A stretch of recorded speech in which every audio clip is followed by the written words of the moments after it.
বল্টুর শিক্ষক বল্টুকে বললেন, তুমি তো দেখছি কিছু পারো না, শুনো, কাউকে বলবে না যে তুমি কিছু জানো না, বলবে তুমি সব জানো, মনে থাকবে তো?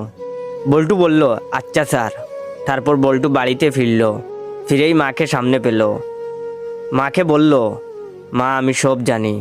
তখন বল্টুর মা বললেন, আরে দূর বুকা, তোর পাশের বাড়ির আঙ্কেল তো শুধু চা খেতে এখানে আসেন, এর চেয়ে বেশি কিছু না।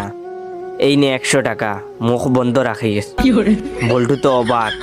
এরপরে বল্টু তার বড় দিদির সামনে এসে দাঁড়ালো এবং তার বড় দিদিকে বলল, দিদি আমি সব জানি। তার দিদি বলল, বাদর ছেলে কোথাকার, তোর রাজুদা শুধু পরীক্ষার সাজেশন নেওয়ার জন্য আসে, এর বেশি কিছু না। এই নে 200 টাকা, কাউকে কিছু বলবি না। বল্টু এবার তার বৌদির কাছে গেল এবং বলল, বৌদি আমি সব জানি। তখন তার বৌদি বলল, এক চড় দেব, সব জানিস যখন মুখ খুলিস কেন? এই নে 500 টাকা, মুখ খুলবি না। বল্টু তো খুশিতে আত্মহারা। তারপর বল্টু তার বাড়ির প্রতিবেশীর কাছে গেল এবং বল্টু বলল, কাকু কাকু আমি সব জানি। তখন তার প্রতিবেশী বললেন, সব জানিস যখন তাহলে আর কাকু বলে ডাকছিস কেন? আয় খুকা।